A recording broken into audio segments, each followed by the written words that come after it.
Jasmine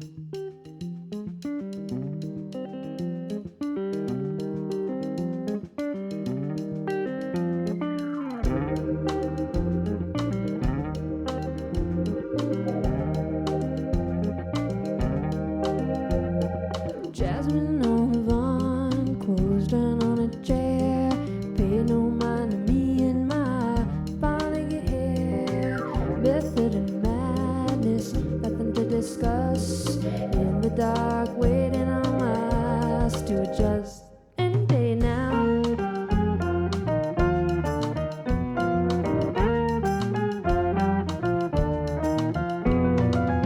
Seeking you'll find her in hidden speech, thin as a vapor moving at half speed. I work hard just to get through, and I'm jealous thinking it comes easy to you. You could convince me of anything. You could convince me of anything. Any day now, I'll find myself free of it. You turn and see me there, dare and do answer to no one. Any day now, I'll smile in the face of it, and you'll say you'd rather be anywhere, anywhere but here.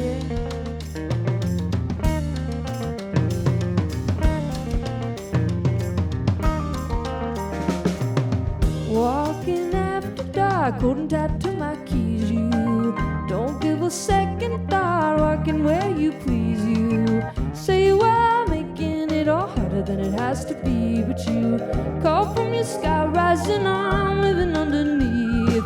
You could convince me of anything. You could convince me of anything. Any day now, I'll find myself free of it. You turn and see me there, dare and do answer to no one. Any day now, I'll smile in the face of it, and you'll say you'd rather me anywhere, anywhere, anywhere.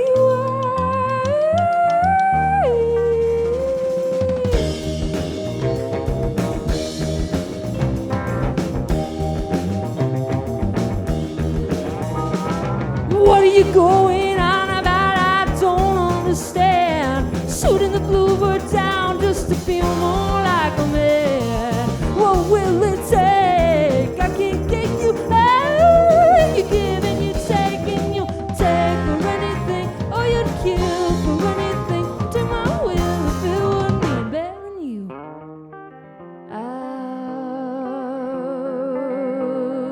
Better than you.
Well, you never see me dying on screen or microscope. I'll be the first to laugh it off, to not be the bum of your hope. Let me make a mistake, it'll pay for its own cost. 'Cause regret is like an infant that won't let you sleep it off. Checking into hospital where the nurses a thin sky, fighting against my flesh and blood. There's nothing I won't try. Even heartache looks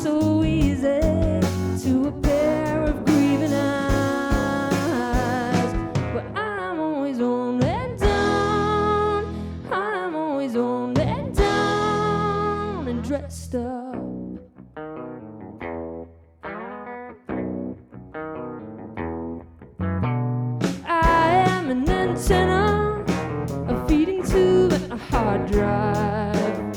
And I'm singing myself to death to maintain some sort of life. Staring off at a concrete roof, thinking it could fall any minute. The fault line can't be reasoned with, no matter what the house has in it. Checking into hospital where the nurses, church and state. The cure's got that oxygen we're all looking to taste. With the bass lines of the mall swings, I want more time to waste. But I'm always on red down, I'm always on red down and dressed up.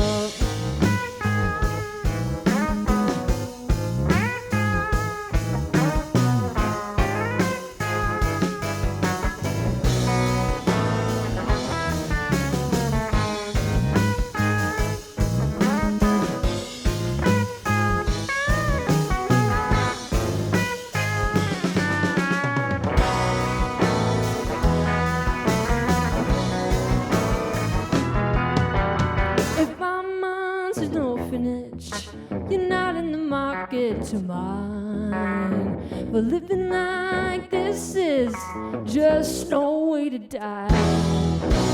But in terms I can understand, this wound is all I've got.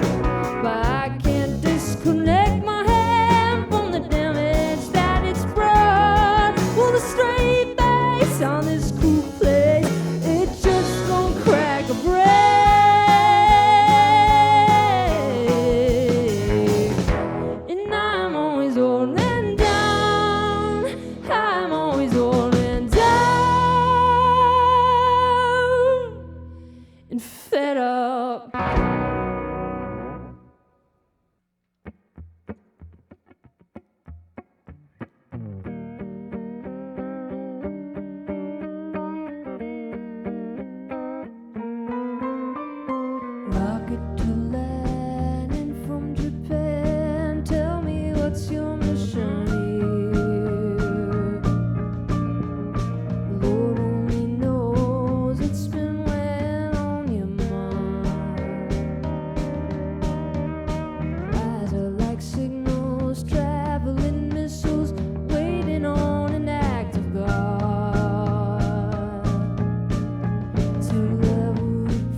Exploding in reverse.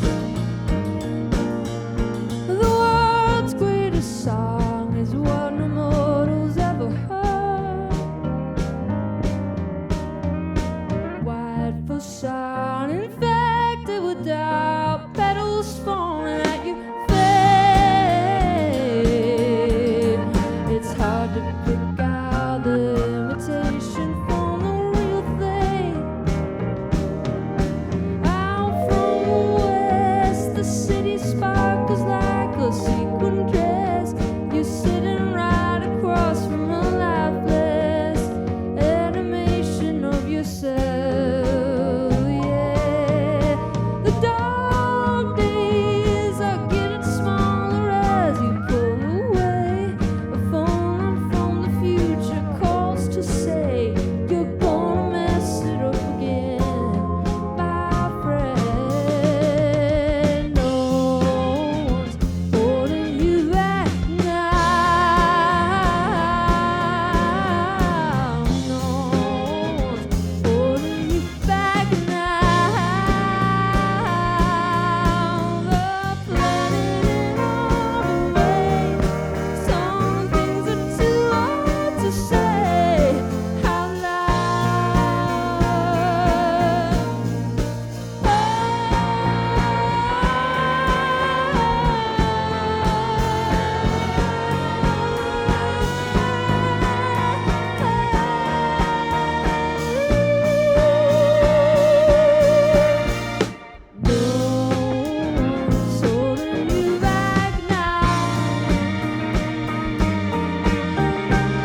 Hello, friends. I'm Mac Wilson from The Current, and I have a special guest in The Current studio today, Madison Cunningham. Hello, Madison. Hello. So you are in town playing at the Fine Line tonight. It's good to have you back around these parts. I was looking into our archives about the last time that you were around here, and I don't know if this is the exact date, but you opened up for Calexico and Iron and Wine. Yes, a couple of years back. That's right. In the before times, as we like to call them. Yeah, right. I was looking up online and said, watch a complete set from Madison Cunningham, and it was part of that live stream. That's right. We were at is it called the Palace Theater? I believe it was at the Palace, yeah. I think that's where we were. We opened for them for Iron and Wine and Calexico did a joint tour, and that was serious. I don't think we understood how blissful that stretch of touring was, because weeks later everything kind of started to burn down. I believe it was Valentine's Day 2020. So if somebody is going back and looking at it, it was Valentine's Day. Yeah. It was weeks before that. So Madison, there's a lot that I'd like to talk to you about, including the new record on the way. But I wanted to ask about your time here in St. Paul, in particular, when you were part of the Live from Here repertoire. Were you based out of St. Paul proper? I mean, obviously you were all over the place playing with Live from Here, but did you consider St. Paul your home base? Well, for the show, it was. I mean, I'm from Los Angeles, so I live there. I was telling my band earlier that the Minneapolis airport is probably the airport I've gone to the most, because I think I appeared on that show 25 times as Chris's duet partner, and a lot of it was based in St. Paul at the Fitzgerald Theater. So yeah, I mean, Life from Here was how I paid rent. So I was here like almost every weekend, it felt like. So as part of the Live from Here crew, as you said, his duet partner, how much planning were you involved with in the layout of any given episode? Not a ton. I mean, sometimes I would be asked to give input on what songs we would play, and sometimes Chris and I would have a back and forth on that. But for the most part, there was just this massive team that was making kind of the layout run smoothly, and Chris was behind a lot of that. I basically just had to cram a bunch of pieces that were some of the most difficult musical pieces that I had heard once a week, really. Imagine that, Chris Thile coming up with something difficult and complex. And also just expecting that everyone could do it like he could, but which was also kind of a wonderful environment, because he really had faith in all of us, more than he probably should have, and I think that's what got it off the ground. Chris Thile, he's one of those people where you chat with him once or twice and you realize that this guy, he could have done absolutely anything he wanted. He could have been a brain surgeon. Very true. Absolutely anything, and you're just kind of in awe being around him on any given day. So true. He's the opposite of jack of all trades, master of none. He's like master of all trades. So Madison, you're headlining this show tonight at the Fine Line, but you're also doing support for a bunch of artists over the next couple of weeks, including Lake Street Dive and Mount Joy. And even looking at your calendar, it seems like on any given night, you'll be doing support or headlining. Mentally, how do you switch back and forth between, the stage is mine for the night and giving support to another artist? It's a great question. It's a little bit jarring. They're just two different headspaces. One is you walk on a stage that you know you're going to have to prove something on. I mean, there's pressure on either stage, but you feel a little bit more at home knowing that the audience is there to see what you do in particular. But yet, I think the other side to that coin is that there's this sort of like reckless abandon that you have when you're the opener, because you're like, I'm not the one who has to pull tickets tonight. I can just do whatever, and it's a liberating feeling. I almost feel a similar way on the air at the Current lately. I've been doing all sorts of shifts, like literally mornings one week, middays another week, and then afternoons the next week, to the point where I have to go, okay, which week is it? Which day of the week is it? So I can relate to that, believe it or not. Yeah, I know. I believe you. I really do. We are here in the Current studio with Madison Cunningham. So Madison, you've got a new record on the way called Revealer, and you've been revealing a couple of these songs in our studio, so to speak, playing Hospital and Anywhere, and then In From Japan. Hospital is the one that we've been diving into, and there's a lot of metaphors in that song. What was the focal point that you started as the springboard for composing that tune? Ooh, God, it all came in different phases. And I wrote that one. I usually take a lot of months to finish songs because they just come in these particular phases that take time. And this in this particular instance, it was a writing prompt that one of my songwriting heroes gave me. And the prompt was to write a song that just had like 5 chords and all of the focus should be on the melody was the idea. And so I just went through my notes. I wrote this one in about a week because we had this cycle going where I would meet him on his porch and I would have to have a new song every week to kind of go through with him. So I knew I had to finish it by Friday. I started it on Monday, and I think I just went through my notes and I had a bunch of random metaphors and lines in my notes, and one of them was regret is like an infant that won't let you sleep it off. And I wanted to utilize that, but I didn't quite know how. So the first verse just kind of like stayed in this limbo state for a while. And then when I finally filled it in, dug through some more notes and kind of like filled in the blanks, I finally made my way to the chorus, and all the lyrics just kind of came after that.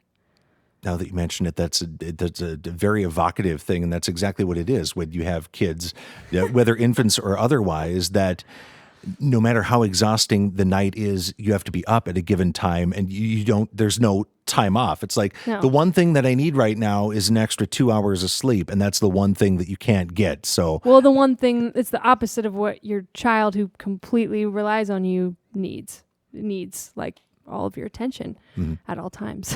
And I'm not a mother, I should preface, but I am the oldest of 5 daughters, and I remember a lot of sleepless nights hearing my younger sisters just screaming their heads off. So I can relate in that sense. Are you ready to divulge who your songwriting muse is? Oh man. I mean, that list is really long at this point for so many different reasons. But I mean, probably one of the obvious ones would be Joni. She was kind of one of the first people that I listened to that gave me permission to write in a more unveiled way. She seems to not have any rules about the way that she writes or what she speaks about, and that was maybe the first example I had of that as a young aspiring songwriter. And yeah, I mean, Rufus Wainwright's a big one. I know I'm going to space on so many people that I love right now because that's just what happens. Of course, I do love Bob Dylan. He was another I think gateway drug into just a certain way of writing. And Mike Viola actually is the guy I was talking about earlier, who's definitely one of my current songwriting muses. He just always kind of gets it right. See, my guess was going to be Dan Wilson, but Mike Viola, that fits too. Dan too. Dan is incredible. They both are for different reasons. Yeah, I mean, Dan is another muse for sure. Dan's absolutely like, he has the oblique strategies. Like that's something that he would come up with, like, hey, you're going to write using X number of chords. You're going to write one song a week, like keeping you on a schedule like that. So it's similar with Mike? Then? I mean, they're similar in that they are the same way. They are so regimented and so prolific, and that they just make all of these kind of limitations for themselves, and they never let up. It's crazy. They both write so much music. So maybe this is getting off track a little bit, but I'm curious because it's something I was thinking about earlier today, reading about Bob Dylan, reading about some of the stuff that he recorded in the 1980s, that there was a prompt on Twitter a couple of years ago that said, what is the best song that you've never heard?